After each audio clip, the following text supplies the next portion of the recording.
Big Speedway fan, Justin Pipe.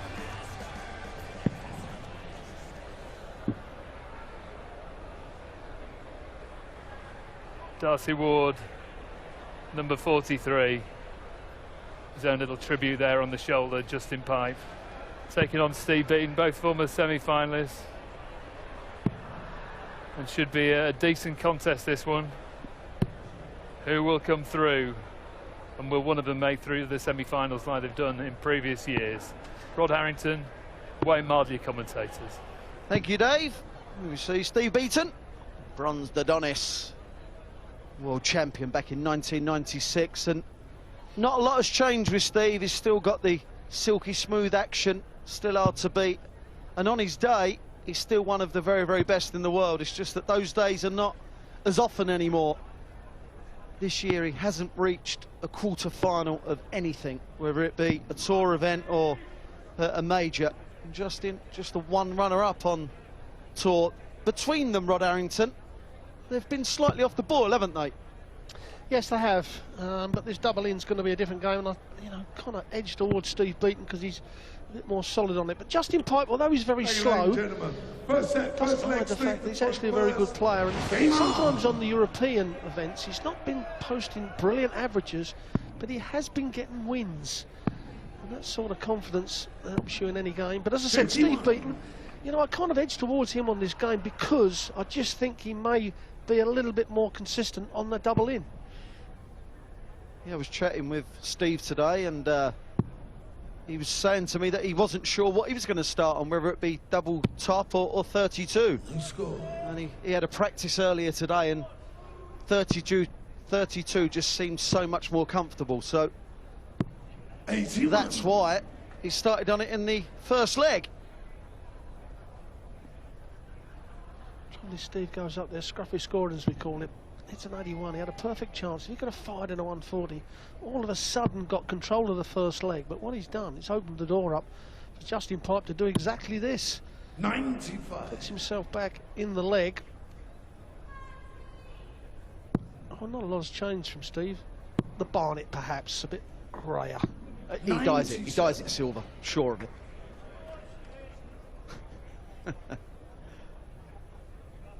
2004 semi-final, Steve Beaton. Justin Pipe, 2013, lost to Chisnell. And Chizzy had an absolute mare in the final against the great man Phil Taylor. 100.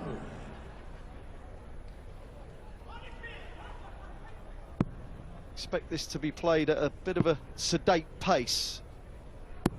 26. It's just what Pipe does, isn't it? He's not actually, like you said, Rod, he's not really that slow. He's just methodical with his first start and then gets into his routine, sets and throws. Yeah, about the same pace as what Dennis Priestley used to be.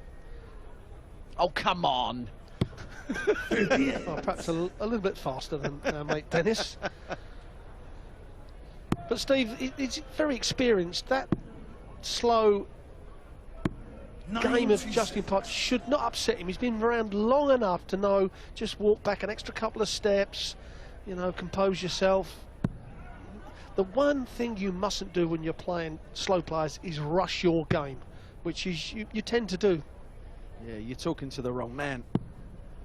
85. See Justin's points there, they're so long. 150. Just opens up the bed, it certainly leaves everything open, ready to be hit. Steve looking for a treble 19 and gets it. Good dart that, puts him in control of this leg. For Justin, well, he's good, but he can't take out 163.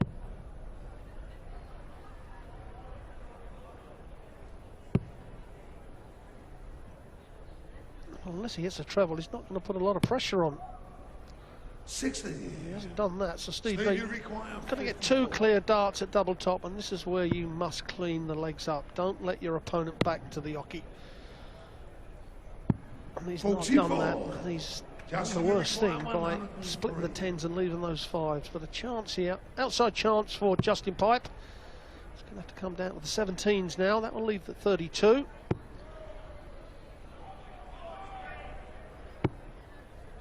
I went for the bullseye, but no harm done. Steve, you require 10.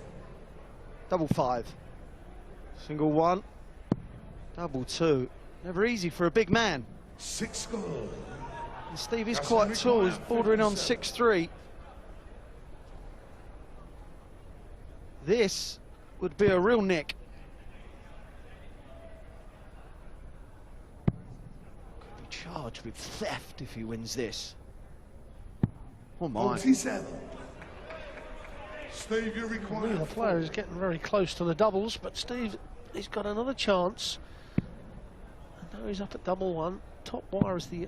That's not a bad guide. Should find the double one from there. And, well, he should have done. It was a perfect guide for Steve Beaton. But now Justin Pipe back up to the top of the board, this time at fives, and that doesn't help Wayne, does it, with the flight and the barrel hiding the double up? No, it doesn't, and... no score. Well, that was interesting, because I'll tell you what, I think if I was referee, I'd have called 5 scored, because that last dart was thrown when he was halfway down the hockey. In my opinion, that was an illegal throw. His foot was clearly over the hockey, he was halfway down it. Anyway. Thank you. Gets away with it, wants double 5 again. It's got to be easier to it this time. Wasn't as bad a marker as the first time, was it? So Steve, you require 4. Well, the foot actually didn't touch the floor before he let go. okay, I'll give you that one. Oh, this game. Oh, and lost Steve Beaton. 33 dart first leg in this second match here on Tuesday night. No, it's Monday night, sorry. It's normally Tuesday. Second day of the Grand Prix. We know that was a long leg, but come on. No, it is now Tuesday. Rod Harrington, he's lost track of what day it is. We're in October as well, Rod. Right, now, in all seriousness, 99. for Steve Beaton, he's won a poor leg, but, Rod, we know the effects of losing a poor leg. It's horrible, isn't it? It can drain your confidence, sap you. Yeah, it certainly can. It can put your mind all over the place, where Steve Beaton thinks, well, I've still won the leg, let's get on with it. I've got a little bit of luck on my shoulder. And that's a better dart from Steve. Looks like he's playing with a new set of darts as well. They look nice and shiny. You see the arena that these guys are playing in, trying to win the prize and the title of the World Grand Prix champion. 130. Neither has really yet put together 3 or 6 darts of any note, and that score of 135 60. is the best we've seen, and it was included a wayward dart. These two are, they treble together, Rod, don't they? They've got the same sponsor, and it's nothing. It's not a friendly game, is it? Do you have friendly games anymore? Not when you're on that stage. When you're in the practice room, you can have a friendly game. But Justin Pipe, perhaps that'll kick-start his game. But can Steve Beaton return the favour? So now Pipe will be with throw. Possibly going to have to go for the 25 here, which he has done. And if he hits the 18, that first dart has lined the bullseye up absolutely perfect. Now, I don't think he wants to hit the treble 18, which he hasn't, because that dart, look at that for a marker. 68. I personally would have liked the treble 18. 102. But the safer route is, you're right, the 18 for ball. Steve's clearly not happy, not finding any kind of rhythm. 25.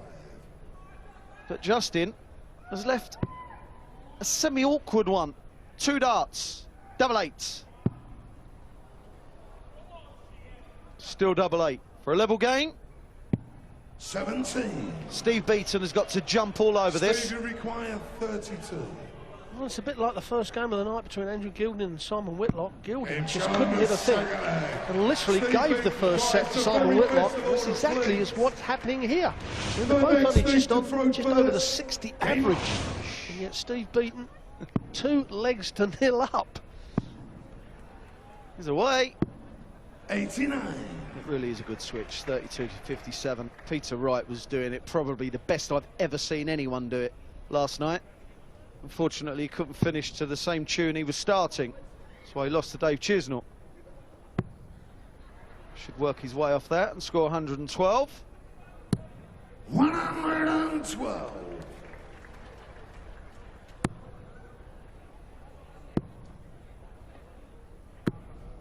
It's a few times Steve Beaton's first dart's been in a perfect position, but just not using it, under pitching.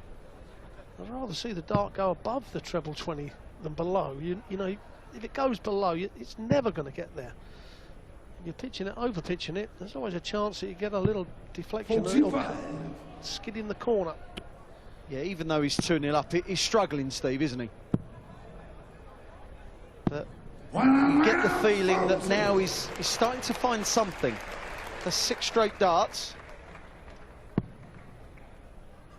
with a ton and a 140 with an 89 to start. It's a good leg from Steve.